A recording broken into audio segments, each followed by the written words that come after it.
अस्सलाम वालेकुम स्टूडेंट्स, कैसे हैं आप लोग।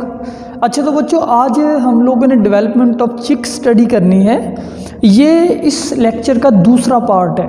इससे पहले अगर आप लोगों ने डेवलपमेंट ऑफ चिक का पहला पार्ट नहीं देखा तो पहले आप वो सुन लीजिए ताकि आपको ये अच्छे से समझ आ जाए। तो बच्चों, चिक जो है यानी कि इसको चिकन भी कहते हैं, ये कैसे डेवलप होता है। जो मुर्गी का अंडा होता है उस अंडे में से चूज़ा कैसे निकलता है, हमने ये सीखना है। आपको पता है कि 21 दिन के बाद अंडा टूट जाता है और उसके अंदर से चूज़ा निकलता है, चिक बाहर आता है। अब 21 दिन उस अंडे के अंदर क्या हो रहा होता है, ज़ाहिरी बात है डेवलपमेंट हो रही होती है, वो चिक बन रहा होता है। तो बच्चों, आज हमने यही सीखना है वो कैसे बनता है। इससे पहले कुछ स्टेप्स थे, मैंने आपको पिछले लेक्चर्स में बताए, शायद आपको वो याद हो। मैं ज़रा आपको दोबारा से बताता हूँ। बच्चे, सबसे पहले स्टेप का नेम है फर्टिलाइजेशन, ठीक है। सबसे पहले चिक की फॉर्मेशन में क्या होती है, फर्टिलाइजेशन, यानी जो रोस्टर होता है उसका और हैन का मिलाप होता है। उसके बाद फर्टिलाइज्ड एग दिया जाता है। फिर एग का फर्टिलाइजेशन के बाद बच्चों क्या बनता है, एग के अंदर जाइगोट बनता है, ठीक है बच्चों। और जाइगोट की फिर क्या होती है, जाइगोट की होती है क्लीवेज। और क्लीवेज के बाद जो स्टेप बच्चों आता है उसका नाम होता है ब्लास्टुलेशन, ठीक है बच्चों, ब्लास्टुलेशन। Then gastrulation. यहाँ तक हमने पिछले लेक्चर में कवर किया था। अब मैं ज़रा ब्रीफली आपको बताऊंगा, थोड़ा सा शॉर्टली आपको बताऊंगा कि यहाँ तक क्या क्या होता है। बच्चों, जो पहला स्टेप का फर्टिलाइजेशन, मुर्गी के अंदर इंटरनल फर्टिलाइजेशन होती है, यानी हैन की बॉडी के अंदर फर्टिलाइजेशन की जाती है। उसके बाद हैन एग ले करती है। जब हैन एग ले करती है ना, एग के बाहर एक शेल बन जाता है, ठीक है। ये बर्ड्स के अंदर एक फीचर है कि क्योंकि बर्ड्स के अंदर डेवलपमेंट बॉडी के बाहर होती है तो एग के बाहर एक हार्ड शेल बना दिया जाता है। और अंडे के अंदर ये जो सेंटर में ये जो चीज़ है ना, जिसको आप पंजाबी में गुड़ी कहते हैं, ये अंडे का योक होता है। बर्ड्स एग जो है ये बहुत ज़्यादा योकी एग होते हैं। योक एक्चुअली एम्ब्रियो की फूड होती है, क्योंकि डेवलपमेंट बाहर होनी है सो एम्ब्रियो नीड फूड। अच्छा तो बच्चों, जाइगोट बन गया। अब एग ये मुर्गी ने दिया, इसके अंदर जाइगोट है। जाइगोट बच्चों सिर्फ छोटा सा ये रीजन है, ठीक है, बाकी सारा एग फूड है। जाइगोट छोटा सी एक डिस्क है जाइगोट की। जैसे मुर्गी अंडा देती है क्लीवेज शुरू हो जाती है। जाइगोट की डिवीजन को बच्चों क्या कहते हैं, जाइगोट की डिवीजन को हम कहते हैं बच्चों cleavage, division of zygote. Zygote जो एक सेल है, इस एक सेल से बच्चों फिर तकसीम होकर 2 सेल बनते हैं, 2 सेल्स से फिर 4 सेल बनते हैं। यूँ division of zygote is known as a cleavage. ये पहले 2 सेल बने फिर 4 सेल बने। और मुर्गी के अंदर जो क्लीवेज होती है, चिक के अंदर जो होती है, उसको आप बोलते हो डिस्कॉइडल मीरोब्लास्टिक क्लीवेज। डिस्कॉइडल यानी कि छोटी सी इस डिस्क में सिर्फ क्लीवेज होगी, और मीरोब्लास्टिक जब वो पूरे एग में क्लीवेज ना हो। क्लीवेज के नतीजे में एक वॉल ऑफ सेल्स बन जाता है। बच्चों, मैंने ये क्लीवेज आपको दिखाई है कि ये ना ये वो साइटोप्लाज्म की डिस्क है जिसमें क्लीवेज होगी। ये पहली क्लीवेज वर्टिकल हुई, दूसरी भी वर्टिकल हुई। वर्टिकल का मतलब मैं आपको बताया था कि यूँ आपके पास एप्पल है, लाइक एप्पल, इसको जाइगोट समझ ले, एक सेल है, इसको नीचे की तरफ काटे 2 पीसीज में, ठीक है। इस एंगल से आपने काटा, इस एंगल से, ठीक है। अब दूसरी दफ़ा फिर उसको ऐसे ही पकड़ के रखे, इस एंगल से सामने की तरफ से काटे, अब 4 पीस बन गए। सो यूँ क्लीवेज 2 क्लीवेज हुई, पहली वर्टिकल, फिर थर्ड हॉरिजॉन्टल हुई, यानी कि इसी 4 शेप के पीसेस को आप सेंटर से काट दे। सो यूँ क्लीवेज होती होती एक वॉल ऑफ सेल्स इस तरीके से बन जाती है। ये बच्चों, इस वॉल ऑफ सेल्स को आप ऊपर से देख रहे हैं, ठीक है। इसमें 2-3 लेयर्स होती है सेल्स की, यानी कि ये अपर लेयर सिर्फ आप देख पा रहे हैं, इसके नीचे 1-2 लेयर्स और है। ये आप टॉप से देख रहे हैं। अगर बच्चे आप साइड से देखेंगे तो आपको ये डिस्क कुछ ऐसी दिखाई देगी।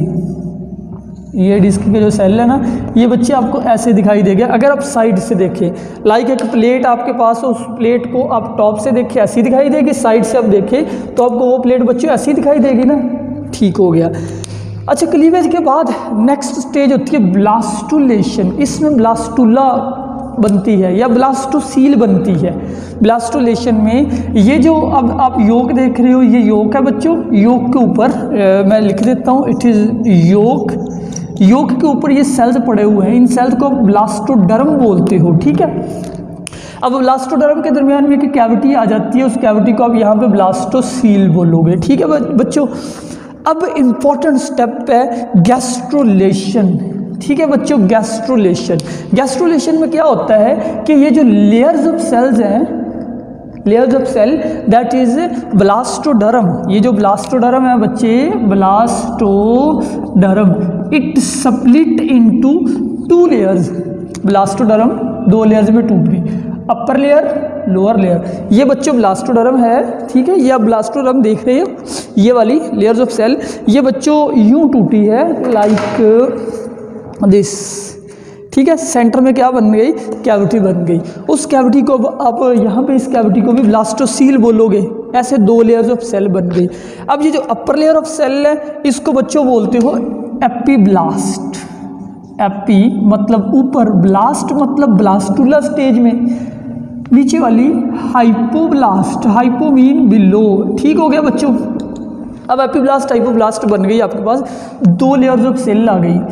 अपर लेयर एपीब्लास्ट, एपीब्लास्ट क्या है, इट इज प्रिजम्पटिव एक्टोडर्म। आपको पता है चिक जो है ये ट्रिप्लोब्लास्टिक है, चिक क्या है, ट्रिप्लोब्लास्टिक। ट्रिप्लोब्लास्टिक ऐसे जानदार जिनमें 3 जर्म लेयर्स बने, एक्टोडर्म बने, एंडोडर्म बने, मीजोडर्म बने, ठीक है बच्चे, 3 लेयर्स बने। तो चिक के अंदर 3 लेयर्स बननी है। अभी फिलहाल वो अर्ली स्टेजेस में है। ये जो चीज़ है ना ये सिर्फ 8-10 घंटे में बन जाती है, पहले 8-10 घंटे में, ठीक है बच्चों।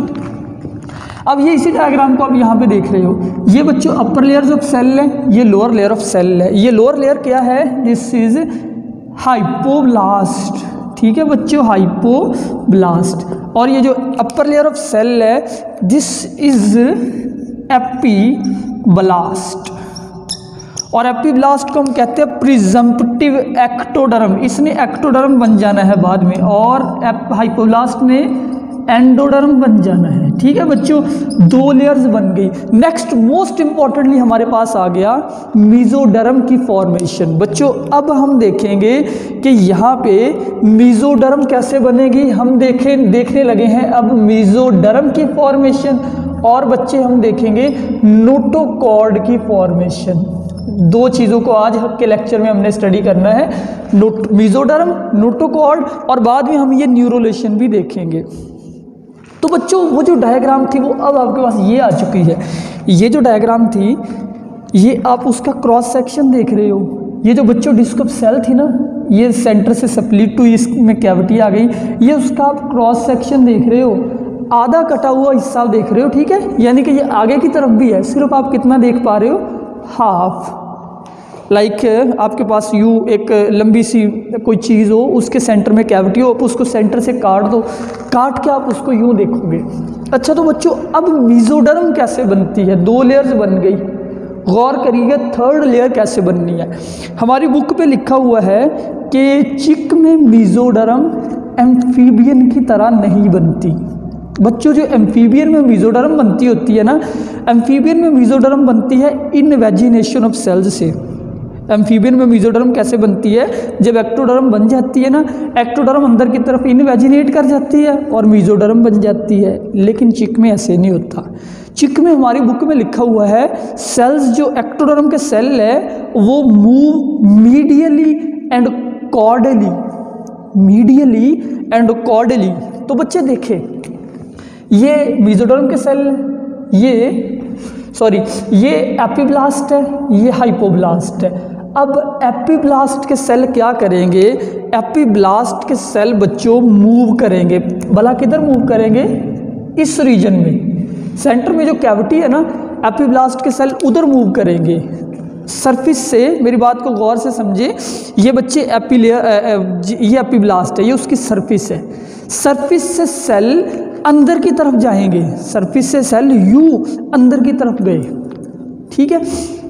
अब वो सेल आप ये देख रहे हो, ये जो रेड कलर के सेल है ये अंदर की तरफ आ रहे हैं। आ कहाँ से रहे हैं, इस एरिया से। ये जो एरिया है एपीब्लास्ट का, यहाँ से सेल बच्चों नीचे की तरफ, और इसी तरह यहाँ से भी इस सारे रीजन से, यानी उसकी सरफेस से सेल नीचे की तरफ आ रहे हैं, और कुछ सेल पीछे की तरफ भी जा रहे हैं यूं करके, ये एरोज मैं लगा रहा हूँ कि सेल यहाँ से अंदर की तरफ आ रहे हैं बच्चे, समझ आया कि सेल एपिब्लास्ट की सरफेस से अंदर की तरफ आए और पीछे की तरफ भी जाए। अब इसके नतीजे में भला होगा क्या, ज़रा मेरी बात पे आप गौर करें कि सेल उसकी सरफेस से जब अंदर की तरफ आ गए तो क्या हुआ, वहाँ पे एक लाइन सी बन जाएगी, एक निशान सा बन जाएगा, एक कह लो हल्का सा निशान बनता जाएगा। ये सेलों की जो अंदर की तरफ मूवमेंट है ना, ये स्टार्ट होती है बिल्कुल अगले रीजन से, एंटीरियर साइड से, और पीछे की तरफ चली जाती है। और यूँ क्या होगा बच्चों कि यहाँ पे ना इस एरिया में एक लाइन सी बनती जाती है, मैं आपको दिखाता हूँ वो लाइन भी। यहाँ पे बच्चों एक लाइन सी बनती जा रही है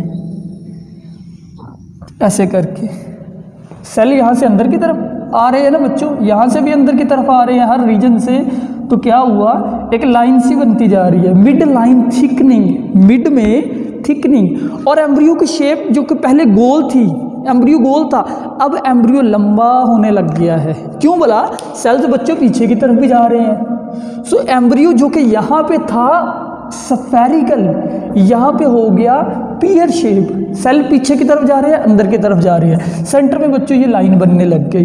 अब इस लाइन का क्या नाम है, इस लाइन का बच्चों नाम है primitive streak. This is primitive streak.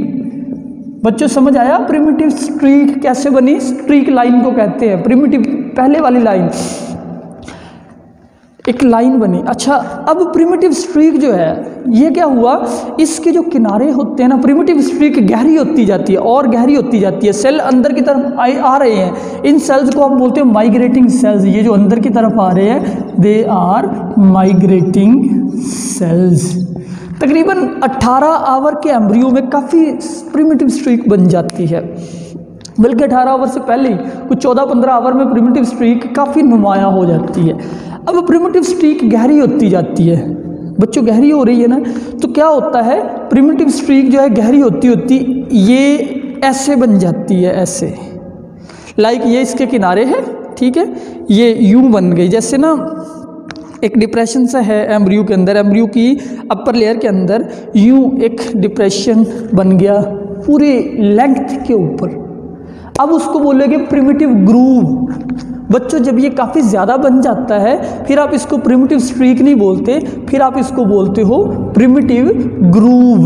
अब मैं प्रिमिटिव ग्रूव सिर्फ आपको यहाँ पे करके दिखाऊंगा कि ये बच्चों एक ग्रूव सी बनी, ठीक है, कहाँ बनी, सरफेस के ऊपर एम्ब्रियो की। Now it is primitive groove.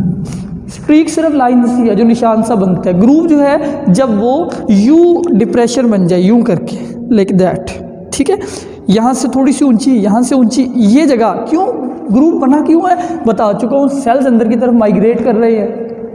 अच्छा तो बच्चों यू अंदर की तरफ जो सेल आएंगी ना वो मेसोडर्म बनाएंगे। ये जो माइग्रेटिंग सेल है they are going to make mesoderm. समझ आई मेसोडर्म कैसे बननी है, migration of cells from epiblast medially and caudally, पीछे की तरफ अंदर की तरफ, मीडियली कॉर्डली। अच्छा तो बच्चों प्रिमिटिव स्ट्रीक के जो किनारे हैं ना, या प्रिमिटिव स्ट्रीक के जो किनारे हैं उनको आप बोलते हो प्रिमिटिव रिजेस, यानी कि ये जो किनारे हैं यहाँ पे ये जो किनारा है इसको आप क्या बोलोगे बच्चे, ये है प्रिमिटिव रिज, रिजेस। एक और चीज़ है हैंसन नोड, हैंसन नोड भी यहाँ पे बन जाती है। अब हैंसन नोड बच्चों क्या है, एक नई चीज़ आ गई बच्चों, ये जो प्रिमिटिव ग्रूव होती है ना, यहाँ पे तो ये स्ट्रीक है, बाद में ये ग्रूव बनेगी। ये जो प्रिमिटिव ग्रूव होती है ना, इसके आखिर पर इस तरह का एक लोकल थिकनिंग का एरिया, यहाँ पे कुछ थिक से सेल्स, यानी प्रिमिटिव ग्रूव के एंड के ऊपर यूं कुछ सेल्स काफ़ी ज़्यादा क्लोजली पैक होते हैं। दिस रीजन, एंड ये इसको अकेले को निकाल के दिखा रहा हूँ। Now this is Hensen node, इसको बोलते हैं हैंसन्स नोड, यहाँ से ये हैंसन नोड हो गई, ठीक है बच्चों। प्रिमिटिव ग्रूव बनी, प्रिमिटिव स्ट्रीक बनी और हैंसन नोड बन गई। अब अंदर की तरफ भी सेल आ चुके हैं, मेसोडर्मल सेल भी आ चुके हैं, एक स्ट्रीक सी भी बन चुकी है, that is Hensen node. Actually बच्चों होगा ये कि अब जो सेल अंदर की तरफ आएंगे वो दो तरह के सेल होंगे, एक जो साइडों पे चले गए, एक जो यहाँ पे सेंटर में इकट्ठे हो गए। बिल्कुल सेंटर वाले सेल और साइडों वाले सेल। अब जो सेंटर वाले सेल है ना वो हैंसन नोड के पॉइंट से शुरू हो गए। हैंसन नोड एक्चुअली क्या करती है बच्चों, हैंसन नोड जो है ना, हैंसन नोड इस मुकाम से क्या बनता है वाला, इस मुकाम से बनना होता है नोटोकॉर्ड। मैं आपको दिखाता हूँ अभी ये नोटोकॉर्ड कैसे बना। हैंसन नोड के जो सेल है ना, हैंसन नोड के ये एक रॉड लाइक स्ट्रक्चर बना देते हैं। आपको याद होगा बच्चों नोटोकॉर्ड क्या होती है, फर्स्ट ईयर में हमने पढ़ा था कि तमाम के तमाम जो फाइलम कॉर्डेटा के जानदार है उनके एम्ब्रियो में एक semi solid rod like structure बनता है, उसको नोटोकॉर्ड कहते हैं। सबसे पहले वर्टिब्रेट में यही चीज़ बनती होती है, नोटोकॉर्ड। तो देखते हैं नोटोकॉर्ड कैसे बनती है। हैंसन नोड के मुकाम पे जो थिकन सेल है वो अब नीचे की तरफ आते हैं और यूं ये जो फोल्ड बना है, कौन सा फोल्ड बना, प्रिमिटिव ग्रूव के नीचे एक रॉड सा बना देते हैं। सेल्स इकट्ठे होते हैं, ये वाले सेल्स बच्चों इकट्ठे होते हैं हैंसन नोड के पॉइंट से लेके बिल्कुल आगे तक पूरे एम्ब्रियो के अंदर क्या बना देते हैं, नोटोकॉर्ड। तो बच्चों ये रही नोटोकॉर्ड। अभी ये अलग सी कुछ डायग्राम नहीं आ गई, हम तो कुछ और देख रहे हैं। तो बच्चों डायग्राम वही है, ये वाले डायग्राम, इसका मैंने सिर्फ इतना पीस उठाया है और वो आपको दिखा रहा हूँ। बच्चों सिर्फ कितना पीस है, ये इतना पीस है बच्चे, ठीक है। इस पीस को आप देखिए, ये ऊपर वाले सेल है, कौन से वाला, एपिडर्मस के सेल, ये एंडोडर्मस के सेल है, ये बच्चे एंडोडर्मस है, दिस इज एपिडर्मस, और ये मेसोडर्म के सेल है, और ये बन चुका है अब हैंसन नोड। ये क्या है, बल्कि ये सॉरी ये नोटोकॉर्ड बन गई, ठीक है, नोटोकॉर्ड बन गया। ये है बच्चों नोटोकॉर्ड। और नोटोकॉर्ड के बनने के बाद ये जो ग्रूव होता है, प्रिमिटिव ग्रूव, ये खत्म हो जाता है। नोटोकॉर्ड इसने बनाना होता है, तो नोटोकॉर्ड बन गया। ये 18 घंटे के एम्ब्रियो के अंदर नोटोकॉर्ड बन जाता है। और ये सबसे पहला रीजन होता है, सबसे पहला स्ट्रक्चर होता है जो एम्ब्रियो में बनता है। तो क्या बन गया, नोटोकॉर्ड। अब आगे देखते हैं कि नोटोकॉर्ड के बाद क्या होगा। सो बच्चों अगली डायग्राम अब आपके पास ये है, ये काफ़ी कॉम्प्लेक्स सी, एकदम से मैंने डिफरेंट डायग्राम बना दी। मैं आपको समझाता हूँ यहाँ पे क्या हुआ है। बच्चों हुआ ये है कि ये एंडोडर्म है, ये मेसोडर्म है, ये नोटोकॉर्ड है, और ऊपर एपिडर्मस वगैरह के सेल्स हैं। हुआ ये है कि जो मेसोडर्म है वो यहाँ पे 2 लेयर्स में टूट गई है।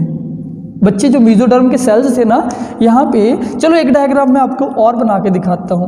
ये बच्चों एपिडर्मस के सेल्स हैं, ठीक हो गया, ठीक है। एपिडर्मस के नीचे क्या बन चुकी है, नोटोकॉर्ड। ये लो बच्चों नोटोकॉर्ड। इस पॉइंट पे क्या होता है कि मेसोडर्म के सेल भी ऑर्गेनाइज होते हैं, और ऑर्गेनाइज हो के ना बच्चों यूं बना देते हैं 2 लेयर्स। समझ आ रही है, देखिए ये और इस साइड पे भी ये लीजिए, मेसोडर्म टूट गई 2 लेयर्स में। अब नीचे मौजूद है एंडोडर्म। ये लो बच्चों एंडोडर्म वैसे की वैसे ही मैंने बना दी, उसमें सिर्फ एक थोड़ा सा फोल्ड सा बनाया है। मैं अभी बताता हूँ क्यों बनाया। ये स्ट्रक्चर है ये वाला। अब इसमें आपको कुछ, यानी कि पहले तो ये बनेगा, इस डायग्राम के बाद डायरेक्टली ये चीज़ बनेगी, ये वाली। अब इसमें ये चीज़ क्या है, नोटोकॉर्ड, ये क्या है, मेसोडर्म, ये क्या है, एक्टोडर्म, ये क्या है, एंडोडर्म है। ये लेयर्स बन गई। अभी यहाँ पे क्या होगा, अभी बच्चों यहाँ पे ये होगा कि ये जो एक्टोडर्म की लेयर है ना, ये इधर से अभी भी यॉक से अटैच है, ये पूरे एम्ब्रियो के साथ है। यानी कि एक्टोडर्म जो है, यॉक अभी भी मौजूद है। बच्चों यॉक अभी नीचे यहाँ पे मौजूद होता है, हर जगह, इस एम्ब्रियो में भी मौजूद है, इसके साइडों पे भी मौजूद है, लेकिन हम पूरा एम्ब्रियो नहीं देख रहे, हम उसका जस्ट एक सेक्शन देख रहे हैं। अब बच्चों क्या होगा, अब ये होगा कि मेसोडर्म जो स्प्लिट होती है, mesoderm split into 2 layer, upper layer, lower layer. Upper layer जो मेसोडर्म की बनी है ये वाली, इसको आप बोलते हो सोमैटिक मेसोडर्म। बच्चे ये क्या है, सोमैटिक मेसोडर्म। और जो लोअर लेयर ऑफ मेसोडर्म है ये वाली, that is splanchnic mesoderm, splanchnic mesoderm. Mesoderm दो लेयर में स्प्लिट हुई, सप्लैंक्निक एंड सोमैटिक। अच्छा, सोमैटिक मीजोडर्म जो है ना वो बाद में कुछ स्ट्रक्चर बनाती है, ये वाले ये वाले ये वाले ये वाले ये वाले, इनको आप क्या बोलते हो, इनको बोलते हो सोमाइट, सोमाइट। ठीक है, सोमाइट भी बन गए। सोमाइट जो है इन्होंने बॉडी ऑर्गन बनाने होते हैं। मैं यहाँ पे आपको थोड़ा सा और बातें क्लियर करता जाऊँ। एक्टोडर्म जो होती है ना, ये एक एम्ब्रियोनिक लेयर है, यानी एम्ब्रियो में बनती है। बाद के अंदर एक्टोडर्म क्या बनाती है, बाद के अंदर बच्चे एक्टोडर्म बनाती है जानदार का नर्वस सिस्टम और उसकी स्किन, दो चीज़ें एक्टोडर्म बनाती है। मीजोडर्म तमाम इंटरनल ऑर्गन्स बनाती है, तमाम बोन्स हो गए, ब्लड हो गए, लिवर हो गया, किडनी हो गए, ये सारे ऑर्गन कौन बनाती है, मीजोडर्म। ठीक है बच्चों, और एंडोडर्म ने सिर्फ गट बनानी होती है। सो यहाँ पे आप देखेंगे ये एंडोडर्म है बच्चों, ये नीले रंग की कौन सी लेयर है, एंडोडर्म। इसके नीचे ये यॉक है, ये क्या है, यॉक, मैंने ग्रीन कलर का यॉक बनाया है। अब एंडोडर्म एक फोल्ड सा बना रही है, एक्चुअली ये फोल्ड एंडोडर्म का, ये वाला यॉक के दरमियान और एंडोडर्म के दरमियान एक कैविटी आ चुकी है। पहले इस कैविटी को आप बोलते हो गैस्ट्रोसील। गैस्ट्रोला स्टेज पे ये जो कैविटी होती है यॉक और एंडोडर्म के दरमियान, दैट इज गैस्ट्रोसील। बाद के अंदर इस स्टेज में इस कैविटी को आप गैस्ट्रोसील नहीं बोलोगे, इसको बोलोगे प्रिमिटिव गट। क्या है बच्चों, अब ये primitive gut, this is primitive gut. यानी ये एंडोडर्म खुराक की यहाँ से नाली बनाएगी, ये जो बल सा बनेगा ये खुराक की नाली बनेगी। ठीक है बच्चों, अब खुराक की नाली भी बन गई, गट भी बन गई, यहाँ से गट बनेगी, यहाँ से ये बन गया नोटोकॉर्ड। ये क्या है, ये मीजोडर्म यहाँ पे बनाती है हार्ट की ट्यूब। मीजोडर्म के कुछ सेल्स जो है वो हार्ट ट्यूब यानी हार्ट भी बनाते हैं। सो यहाँ पे ये बनेगा बच्चों हार्ट। अब ये चीज़ें एम्ब्रियो में बन चुकी है। तो बच्चों ये जो सोमाइट होते हैं ना, सोमाइट ने बॉडी ऑर्गन्स बनाने होते हैं। मीजोडर्म जो ऑर्गन बनाती है ना, लिवर किडनी वगैरह, सोमाइट ने वो बना देने हैं। अब ये जो मीजोडर्म कैविटी है, this cavity between two layers of mesoderm, somatic mesoderm and splanchnic, this cavity is known as coelom. Coelom, आपको याद होगा कि चिक जो है वो सिलोमेट है, कि मतलब इसमें सिलोम होती है। अब ये इतनी चीज़ें बन चुकी है। अब नेक्स्ट और लास्ट स्टेप हम लोग देखते हैं बच्चों, उस लास्ट स्टेप का नाम है न्यूरोलेशन। लास्ट स्टेप बच्चों हम देखने लगे हैं न्यूरोलेशन। न्यूरोलेशन क्या है, फॉर्मेशन ऑफ नर्वस सिस्टम। बच्चों नर्वस सिस्टम का बनना न्यूरोलेशन है। यहाँ तक अगर आप देखें ना, एक्टोडर्म ने दो चीज़ें बनानी होती है, एक उसकी एपिडर्मिस, दूसरा नर्वस सिस्टम।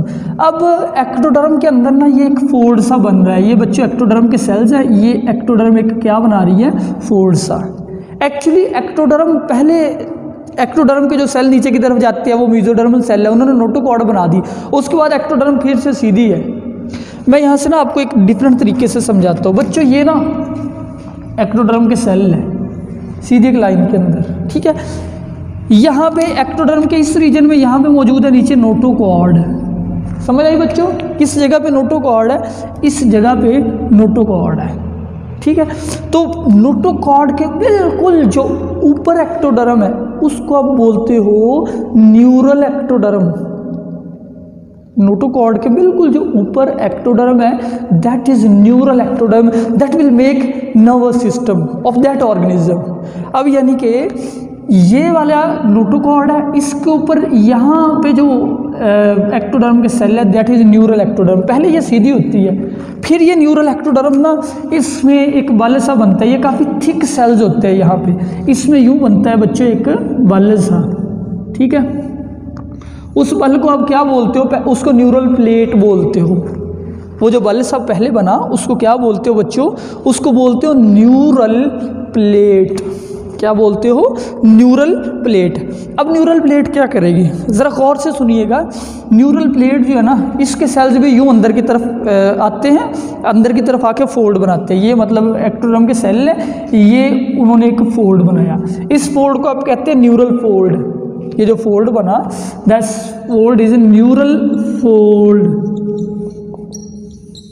अब क्या हुआ, जो न्यूरल फोल्ड के किनारे हैं ना, ये वाले, ये किनारा और ये किनारा, ये आपस में मिल गए। यूं बच्चों पहले एक बल सा बना उसमें, ठीक है, उस बल के जो किनारे हैं फोल्ड, वो फिर आपस में मिल गए। अब क्या हुआ, नीचे वाली एक पूरी ट्यूब अलग हो गई। ऐसे ही होगा ना, देखिए ना कि ये वाला बना, वो किनारे आपस में मिल गए, तो क्या हुआ, यूं ऊपर से यहाँ से किनारे ना दोबारा बच्चों मिल गए। मिलने के बाद ये ट्यूब अलग हो गई, ऐसे ही बना ना। सो यहाँ पे जब किनारे आपस में बच्चों मिल जाते हैं, सो ये एक पूरी ट्यूब अलग होगी, दैट इज नर्वस सिस्टम। ये जो ट्यूब है ये हमारी नर्वस सिस्टम की ट्यूब है। ये काफ़ी लंबी ट्यूब है, ये सिर्फ आप क्रॉस सेक्शन देख रहे हो, यानी ये काफ़ी पीछे की तरफ है। जैसे नोटोकॉर्ड पूरा पीछे की तरफ है ना, रॉड सा, तो ये न्यूरल ट्यूब भी रॉड सा है।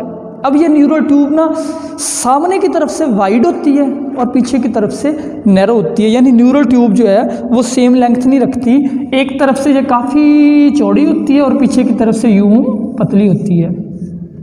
अब जो सामने वाला इसका रीजन है उससे बनेगा बाद में ब्रेन, यूं ब्रेन बनता है, और जो पिछला रीजन है उससे बनेगा spinal cord, and spinal cord के अलावा बच्चों पेरिफेरल नर्वस सिस्टम भी, यानी सेंट्रल नर्वस सिस्टम से जो चीज़ें निकलती है वो भी। इस स्टेट पे जब ये न्यूरल फोल्ड बना हुआ हो, इस स्टेज पे उस एम्ब्रियो को आप बोलते हो न्यूरोला, और इस प्रोसेस को यानी कि नर्वस सिस्टम बनने के प्रोसेस को कहते हैं न्यूरोलेशन। तो बच्चों न्यूरोलेशन तक हमारी बुक के अंदर है, इसके आगे नहीं है। इसके आगे क्या होगा कि ये जो सारे रीजन्स अब बन चुके हैं, अब ये रीजन जो है ये अपने अपने स्ट्रक्चर्स बना देंगे। सेल्स स्पेसिफाई हो चुके हैं, सेल्स को उनकी जॉब्स दे दी गई है, अब सिर्फ सेल्स ने वो चीज़ें बनानी है जो ज़रूरी है, जो एम्ब्रियो के अंदर बननी है। ठीक है, तो यहाँ तक हमारा टॉपिक था, लेक्चर कंप्लीट हुआ। अल्लाह हाफिज़।